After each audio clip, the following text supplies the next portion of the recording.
बिहार में वर्ष 2026 में होने वाले त्रिस्तरीय पंचायत आम चुनाव कई मायनों में बेहद महत्वपूर्ण होने वाले, क्योंकि इस बार पूरे राज्य में पंचायतों के सभी पदों पर आरक्षण का चक्र पूरी तरह से बदलने जा रहा है।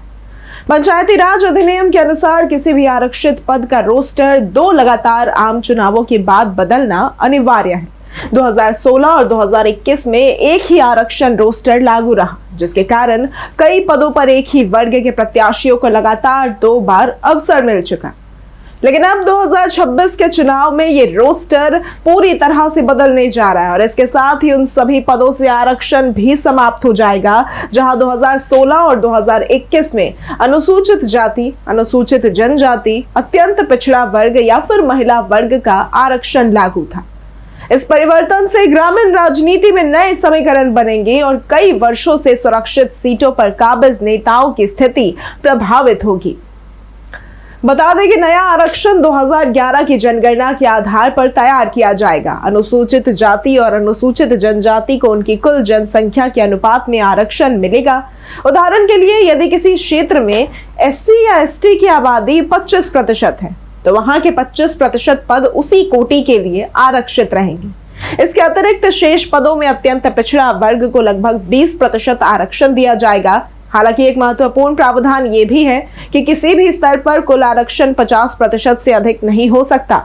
इसके साथ ही महिलाओं के लिए सभी कोटियों में 50% सीटें सुरक्षित रहेंगी, जिससे महिला सशक्तिकरण की प्रक्रिया और मजबूत होगी। आरक्षण का रोस्टर तैयार करने की प्रक्रिया भी स्पष्ट रूप से निर्धारित की गई है। जिला स्तर पर जिला अधिकारी डीएम पूरे आरक्षण रोस्टर को अंतिम रूप देंगे। ग्राम पंचायत सदस्यों की सीटों का आरक्षण उस ग्राम पंचायत की जनसंख्या के आधार पर किया जाएगा, जबकि मुखिया पद का आरक्षण प्रखंड की सभी पंचायतों की संयुक्त जनसंख्या को आधार मानकर तय किया जाएगा।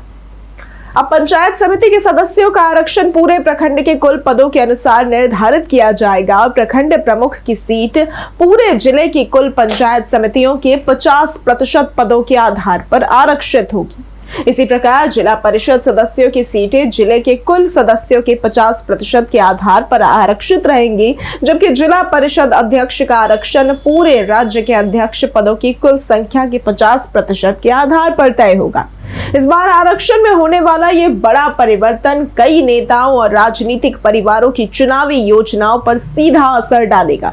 जहां एक दशक से सुरक्षित चल रही सीटें अब सामान्य हो सकती है, वहीं सामान्य सीटें आरक्षित वर्ग में चली जा सकती हैं। इससे नए चेहरे चुनावी मैदान में उतरेंगे और कई क्षेत्रों में सत्ता का समीकरण बिल्कुल बदल सकता है।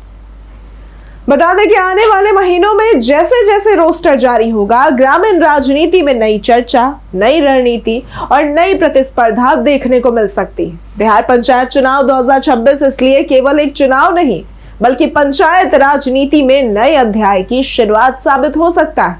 अगर आपको आज की ये वीडियो पसंद आई हो तो इस वीडियो को लाइक करें, ज्यादा से ज्यादा शेयर करें और हमारे चैनल को सब्सक्राइब करना न भूलें। आज के लिए सिर्फ इतना ही। वीडियो में सब बने रहने के लिए धन्यवाद।